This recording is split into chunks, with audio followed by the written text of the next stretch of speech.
கிராமங்கள்லேருந்து நகர்ப்புறத்துக்கு வந்து மக்கள் குடிபெயர்றது அப்படிங்கிறது வேலைவாய்ப்பு, கல்வித்திறன் இதற்காகலாம் வந்து நிறைய பேர் வந்து சொந்த ஊரை விட்டு சிட்டி சைடு வர்றது அப்படிங்கிறது சாதாரணமாக இருக்குது.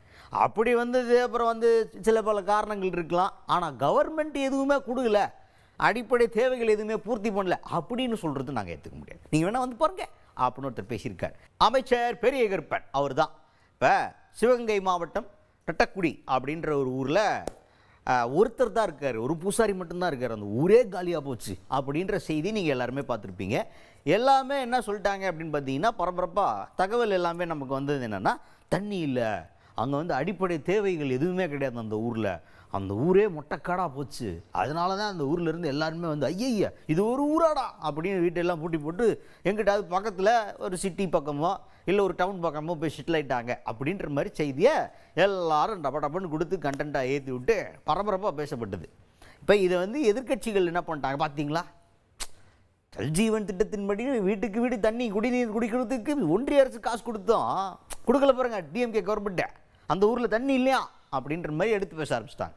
இதை உடனே பெரிய கருப்பன் அவர்களை வந்து எப்படி அட்ரஸ் பண்ணுறாரு அப்படின்னா, இந்த மாதிரி ஒரு கிராமத்திலேருந்து நகர்ப்புறத்துக்கு குடிபெயர்றதுக்கான காரணங்கள் அப்படின்னு நிறைய இருக்குது.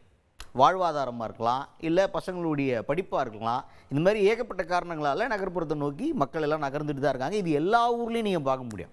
கூடுதலாக இந்த ஊரில் தொடர் கொலைகள் நடந்தது, அதை பார்த்து மக்கள் வந்து பீதியில் என்னடா தெரியாத வர்றான் வெட்டிட்டு போகிறான், இதெல்லாம் எதுக்கு நம்ம இந்த ஊரில் இருந்துக்கிட்டு அப்படின்ற பயமும் இதுக்கு ஒரு கூடுதல் காரணமாக இருக்கலாமே தவிர, அடிப்படை தேவைகள் எதுவுமே இந்த ஊரில் இல்லை அப்படின்னு சொல்கிறத நாங்கள் ஏற்றுக்க முடியாது. எல்லாமே அங்கே இருக்குது. எல்லா வீட்டுக்கும் கரண்ட் கொடுத்துருக்குறோம், எல்லா வீட்டுக்குமே தண்ணி இணைப்பு இருக்குது. நீங்கள் யார் வந்து இல்லைன்னு சொல்கிறீங்களோ வாங்க கூட்டிகிட்டு போய் நான் காட்டுறேன் அப்படின்னு சொல்லிட்டு கூட்டிகிட்டு போய் காட்டுறதுக்கே ரெடியாக இருக்கிற மாதிரி பேசியிருக்காரு பெரிய கருப்பன் அவர்கள்.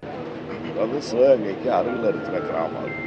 அதனால் என்னென்னா, பெரும்பாலான கிராமங்களில் இருக்க மக்கள் அருகில் இருக்கிற நகரங்களுக்கு வேலைவாய்ப்பு மற்றும் தங்களுடைய பிள்ளைகளுடைய படிப்பு, சில பேர் அலுவலகங்களுக்கு போகிறவங்க இருப்பாங்க.